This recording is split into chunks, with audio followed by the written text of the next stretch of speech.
wonderful balance between industrial America and Main Street America. I am also the IRS commissioner, and we did not change the withholding guidance. So we're going to see, as commissioner, I can see there are going to be very substantial tax refunds coming to working Americans in the first quarter. They'll change their withholding. They'll get a bump up in real incomes. Because of the expensing, we're seeing 12, 14% CapEx growth in the U.S., and historically, you have never seen a CapEx boom without seeing employment follow. Yeah, you've got a CapEx boom and a productivity boom as well. 4.7% is much better than so many people expected last year. Are you expecting the economy to, at one point, hit 5% as well? Well, the Atlanta Fed GDP number, which is a very noisy number, is now reading 5.3 because remember, the fourth quarter GDP included the Schumer shutdown. So some of that will be pushed into the first quarter. So I'm expecting that we could be well north of 3, and we'll have inflation coming down. As you said, productivity is very high, and we have measured inflation and observed inflation. And with the observed inflation, I think we can see that prices are already down, and that will trickle into the CPI and the PCE, which the Fed looks at. Well, it's a good point because there is still a perception that prices are still high. Well, prices are high. The Biden administration was a wipeout for working Americans. That the price level increased by 21, 22, 23%. But our friend Jason Trennard, the strategist, has something called the Common Man Index, and that is what do working Americans buy? So basket of groceries, insurance, rent, car payments, and that was up in the mid-30s. So very difficult other than with energy. The president, through Drill Baby Drill, has gotten gasoline prices down. We're below $2 in many states. National average is below 3, even if you throw in the outlier of California. And so that we can get down. And we are working every day to get things down. And affordability is two pieces. Affordability is price level, but it's real incomes. Real incomes have gone up every month since President Trump took office. And as I said, I think we're going to see a big year for real incomes this year. Wow. And you said in terms of the tax refunds, are we talking about thousands of dollars that people will be getting as a result? We could see, for working families, for each wage earner, we could see up to $1,000 per wage earner. Okay. You said that prices are still coming down, but they're still elevated. The president announced many things, a litany of things, just in the last 100 days. And I want you to walk through some of these things and tell us why they're important, because he put a ban on large institutional investors purchasing single-family homes. He asked for $200 billion purchases of mortgage-backed securities, and he put on a proposal for a 10% cap on credit card interest rates. We know credit card interest rates are always soaring, up to 28, 30% in some cases. That's going to cut into earnings of the bank, certainly. And he also teased something about 401ks, that you would be able to tap into your 401k to then buy a home. Walk us through these things. Why are these so key, in your view, to growth and to reining in prices? Well, here, why don't we start from the beginning? So, the first thing was the ban on large institutional investors purchasing single-family homes and the purchase of mortgage-backed securities. Yep. So the ban on institutional investors in single-family homes, for those of you who are not American, in the U.S., pre-Great Financial Crisis, institutional investors did not participate in the single-family market. So post the financial crisis, institutional investors hoovered up single-family homes. They continue to do it, and there's an unfair tax arbitrage there. You and I have a mortgage. We can deduct the mortgage amount. Institutional investors can deduct the borrowing amount, but they can also expense any repairs and depreciation. So we think that it is a good idea to have them out of the market. We are going to give guidance at some point to see what is a mom and pop that someone, maybe your parents for their retirement, have bought 5, 10, 12 homes. So we don't want to push the mom and pops out. We just want to push everyone else out. And what's important here, you will hear some misinformation that says, well, institutional investors are 1, 2, 3%. That is true.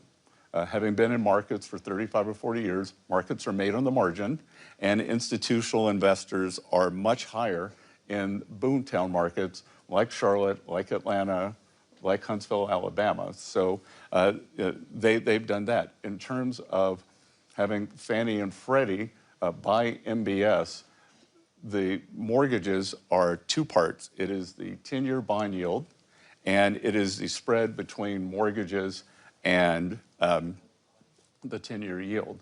So the purpose of that is to narrow the spread. Okay. The cap on credit card rates is expected to cut into bank earnings between 5 and 18%. Your reaction? We've done a lot this year. Bank stocks are at a new high. That through my position on FSOC, the Financial Stability Oversight Council, and the three bank regulators, the Federal Reserve, the OCC, the FDIC, we have done a lot to deregulate banks. Their earnings are way up. More importantly, it has increased their lending capacity. Oliver Wyman's numbers, not mine, estimates that there's $2.5 trillion of extra lending capacity. The other thing that has been a focus of this administration and a focus of mine is small and community banks, because what happened after the great financial crisis, all the regulations from Dodd-Frank, we had too big to fail. But then with small banks, you were too small to succeed. This regulatory morass, we have lost more than 50% of the small and community banks. And they power small business lending, real estate lending, and ag lending. So we are trying to bring that back. Yeah, it's a great point, because farmers really need the lending of these small community banks. Look, Secretary, I want to get your take overall on your thoughts on what you've done so far, because the president back last year, right after the inauguration, I sat down with the president and I asked him what he wants the economy to look like in 4 years when he's done. And he was very clear. He said he wants private enterprise to rule the day. 1 year later, you've taken a 10% stake in Intel. You've taken a stake in MP. Now, I know that these are national security issues. And the other day, the president told the defense contractors, don't pay dividends, don't buy back any of your stock. You need to be fulfilling what the country needs in terms of producing a weapon. So what do you want to say to people who say, look, here is a so-called capitalist president and a Treasury Secretary, and yet it's not private enterprise running things. The president is telling the defense contractors what to do, and you've taken stakes in these companies. A couple of things, Maria. I think the only good thing that came from COVID was it was a test run for what would happen if our supply chains were ever broken due to a kinetic war. So we saw that there are 5, 6, 7 key industries that we have to reshore. So everything you just said, rare earth magnets, we've got to get out from under China's grasp. The semiconductors, I would say that the single biggest threat to the world economy, the single biggest point of single failure, is that 97% of the high-end chips are made in Taiwan. If that island were blockaded, that capacity were destroyed, it would be an economic apocalypse. So we are reshoring the semiconductor industry to the U.S. With the defense contractors are no different than the systemically important banks. They exist, like the systemically important banks exist because of the backstop from the Fed, because of the regulations. And these defense contractors have let down the American people. They have let down the American people. They are 5, 6, 7 years behind on fulfillment of their contracts, and they exist because of the U.S. Department of War. So I do not think it is unreasonable to tell them that until further notice, you need to build more factories and buy back less stock. And by the way, Maria, these CEOs making $30, $50 million a year for failing the American people. So I don't see any discrepancy there. And it's, as you said, everything on your list is national defense. And so once they get to some normalized level of backlog, I don't know whether it's 2 years, 3 years, then we can talk about removing those restrictions. So what you're saying is you want private enterprise to lead the day, but when it comes to national security, the government will be a shareholder. Again, a lot of this isn't private.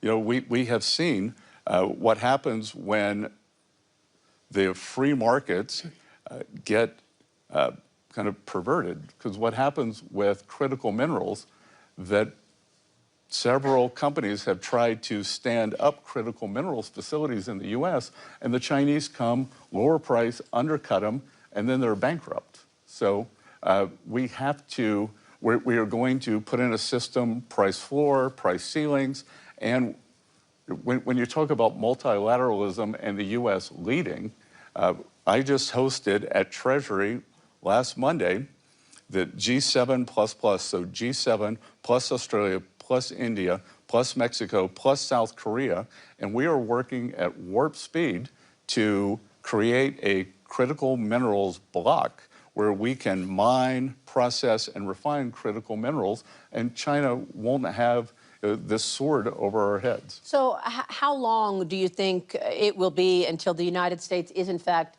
independent in terms of the refinement of these minerals, independent in terms of oil, et cetera? I mean, I know that the U.S. is the largest producer anyway, but do you expect this year, next year, what's your timetable in terms of the U.S. not relying on China for these things? Well, obviously for energy, we are independent. We're an energy superpower, and I would say 18 to 24 months. I went down about 2 months ago to my home state of South Carolina, and in South Carolina, for the first time in 25 years, there's a producer there who made rare earth magnets. So they are starting to come off. The supply chain, they believe that within 2 years, they can fulfill most of the rare earth magnet needs for the U.S. And then we also want to help our allies because the supply chain is important. Mm-hmm. What do you want to say about sanctions, something else you've been working on, of course? What are you planning there in terms of Iran and the impact there? Do sanctions actually work? And the same question with regard to 500% secondary sanctions or tariffs on countries who purchase energy products from Russia. Okay, so two things there. There are Treasury sanctions. And if you look at a speech that I gave at the Economic Club of New York last March, I said that I believe the Iranian currency was on the verge of collapse, that if I were an Iranian citizen, I would take my money out. President Trump ordered Treasury and our OFAC division, Office of Foreign Asset Control, to put maximum pressure on Iran, and it's worked. Because in December, their economy collapsed. We saw a major bank go under. The central bank has started to print money. There is a dollar shortage. They are not able to get imports, and this is why the people took to the street. So this is economic statecraft, no shots fired, and things are moving in a very positive way here. On the 500% tariffs on the buyers of Russian oil, that is a proposal that Senator Graham has in front of the Senate, and we will see whether that passes. We don't believe that President Trump needs that authority, that he can do it under IEEPA, but that the Senate wants to give him that authority. And just to be clear, that we have Europe buying Russian oil still 4 years later, they are financing the war against themselves. India started buying Russian oil after the conflict began, but President Trump put a 25% tariff on them, and India has geared down and has stopped buying Russian oil. And then 3, China is a very large buyer of Russian oil, as they are of Iranian oil, as they were of Venezuelan oil. But guess what, Maria? No more Venezuelan oil for them.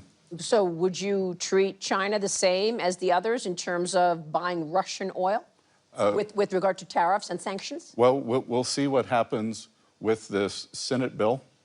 And with the Iranian oil, that'll be up to President Trump. Secretary, what do you want to say about artificial intelligence and the idea that AI efficiencies will likely kill jobs? A lot of people are worried about jobs. Do we have a plan in the U.S. government right now in terms of job creation in the face of AI efficiency killing jobs? Well, Maria, we are seeing the record factory groundbreakings. That's why President Trump wants to bring back these precision jobs to the U.S. And historically,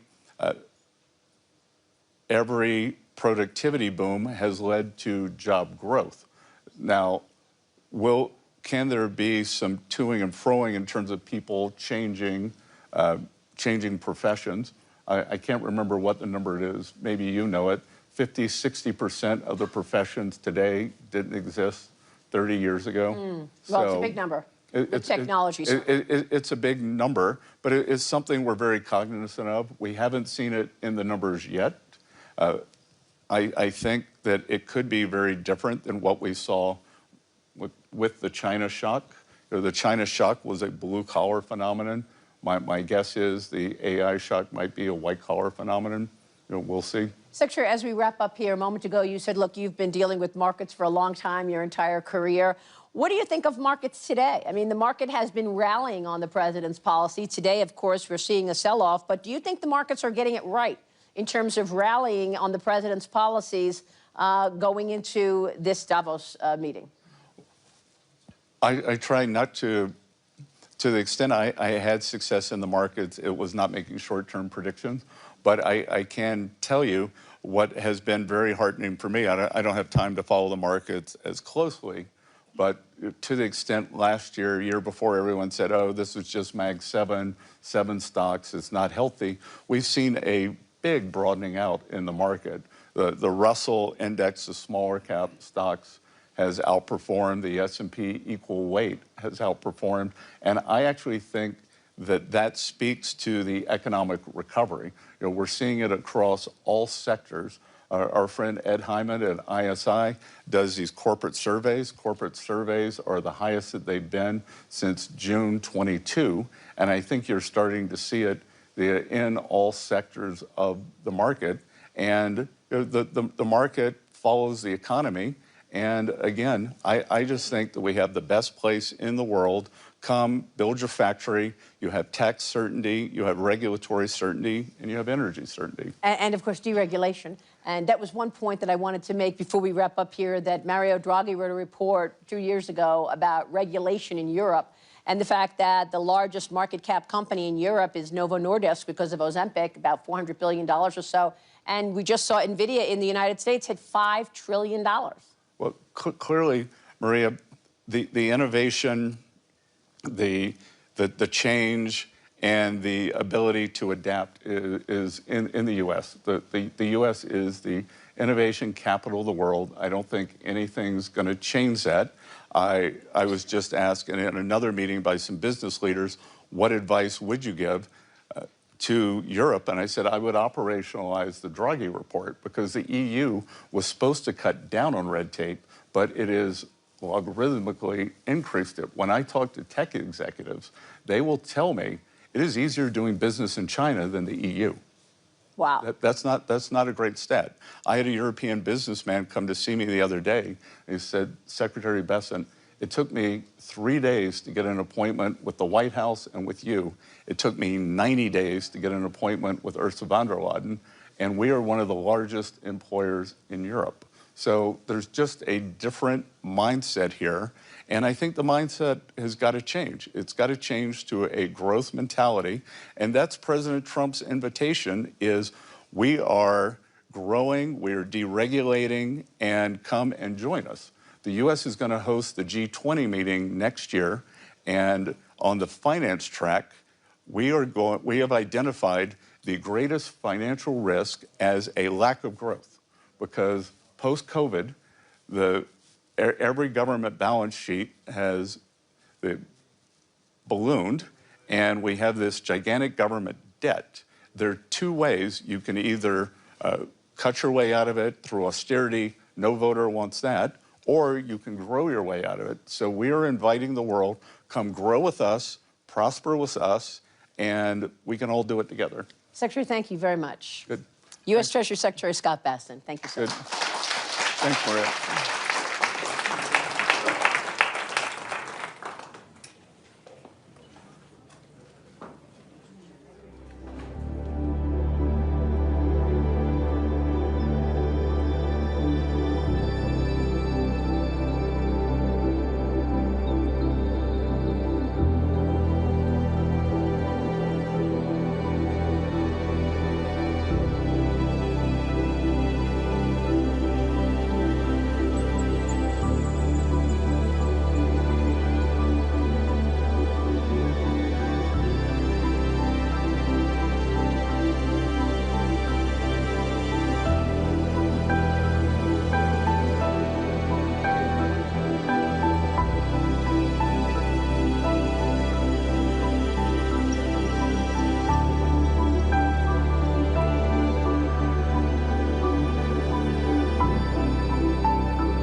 Abolition was not enough. He argued that the United States needed tariffs to counteract the effects of abusive labor and other practices around the world.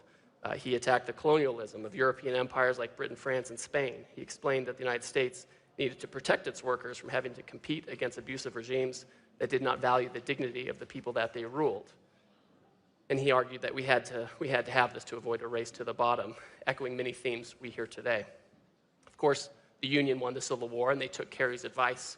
America raised its tariffs on the world, and economic development surged even faster. And by 1913, U.S. per capita, am I on the right one? Yeah, there we go.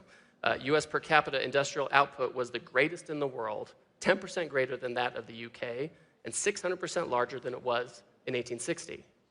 According to one study, American industrial production soared by over 1,000% between 1860 and 1910. However, this growth did come